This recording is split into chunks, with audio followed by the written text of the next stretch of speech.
नमस्कार। आज है 2 फरवरी, दिन मंगलवार, और आप देख रहे हैं द न्यूज नरेटर। चलिए देखते हैं क्या है आज की खबर। स्वास्थ्य बजट 2.38 लाख करोड़, 137% बढ़ा। हेल्थ से वेल्थ। वित्त मंत्री निर्मला सीतारमण ने सोमवार को कोरोना महामारी की असाधारण परिस्थितियों में देश का पहला पेपरलेस बजट पेश किया।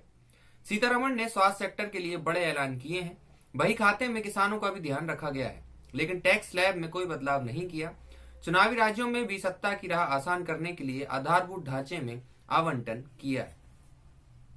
6 अहम स्तंभ। पहला, सेहत, 64 करोड़ स्वास्थ्य भारत योजना, टीके के लिए 35,000 करोड़। दूसरा, वित्तीय पूंजी, 13 सेक्टरों के लिए पीएलआई योजना, मेट्रो बस सेवा भी। तीसरा, आकांक्षी भारत, कृषि, ग्रामीण भारत, प्रवासी और मजदूरों के लिए। चौथा, मानव पूंजी, 15,000 से अधिक स्कूलों में गुणवत्ता सुधार। पांचवा, अनुसंधान, राष्ट्रीय भाषा अनुवाद मिशन, लेह में केंद्रीय विश्वविद्यालय। और छठवा, गवर्नेंस, डिजिटल जनगणना, गोवा मुक्ति जयंती के लिए 300 करोड़ रुपए। बुजुर्गों के लिए 75 वर्ष से ज्यादा उम्र की पेंशन भोगियों को अब सालाना आयकर रिटर्न भरने में छूट दी गई है। महिलाओं के लिए उज्ज्वला योजना में 1 करोड़ और कनेक्शन, 100 शहरों में गैस लाइन बिछाई जाएगी। विद्यार्थियों के लिए 100 सैनिक स्कूल पीपीपी मोड पर, 750 एकलव्य स्कूल, एससी स्टूडेंट्स के लिए स्कॉलरशिप। युवाओं के लिए 2024 तक शिपयार्ड में करीब 1.5 लाख नौकरियों की घोषणा, राष्ट्रीय शोध प्रतिष्ठान बनेगा। किसानों के लिए एमएसपी उत्पादन लागत का 1.5 गुना, ग्रामीण इंफ्रास्ट्रक्चर फंड बढ़ाकर 40,000 करोड़ रुपए। सैनिकों के लिए 1.16 लाख करोड़ रुपए पूर्व सैनिकों की पेंशन के लिए आवंटित किए। छोटे कारोबारी, छोटे करदाताओं के टैक्स संबंधी विवाद जल्द निपटाने के लिए बनेगी कमेटी। आमजन के लिए डिजिटल भुगतान को बढ़ावा देने के लिए 1500 करोड़ रुपए के वित्तीय प्रोत्साहन।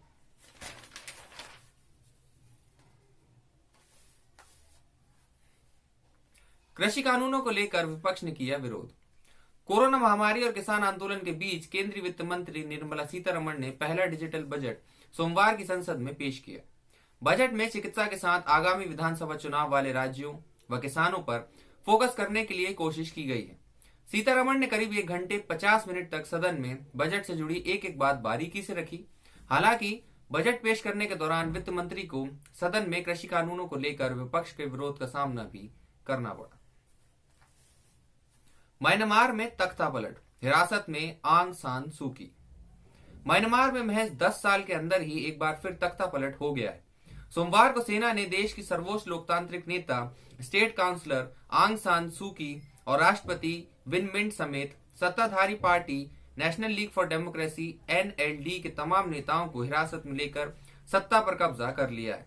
1 साल की इमरजेंसी का ऐलान करते हुए सेना ने विधायिका, प्रशासन और न्यायपालिका की जिम्मेदारी मिलिट्री कमांडर इन चीफ मिन आंग अलांग को सौंप दी।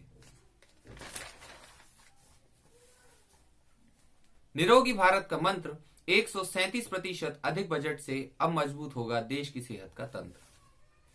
केंद्र सरकार ने कोरोना से बड़ी नसीहत लेते हुए अपने बजट में सर्वाधिक महत्व स्वास्थ्य को दिया है। हालांकि विशेषज्ञ मान रहे हैं कि संभवतः पहली बार बजट में सरकार ने इस क्षेत्र को इतना ध्यान दिया है, जो अच्छे संकेत है। वित्त मंत्री निर्मला सीतारमण ने बजट को 6 स्तंभों पर आधारित बताया, जिसमें से पहला स्तंभ उन्होंने स्वास्थ्य को ही रखा है।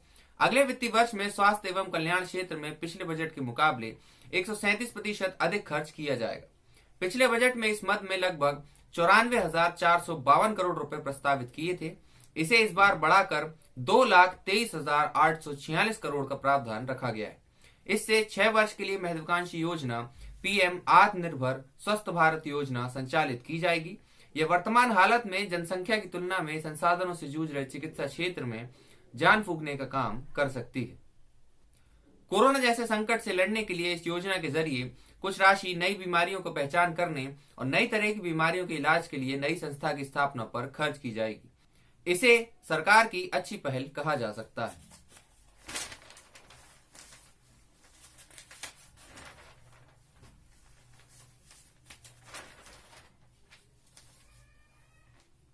इंग्लैंड सीरीज बीसीसीआई 24 फरवरी से शुरू होने वाले तीसरे टेस्ट के लिए करेगा आमंत्रित।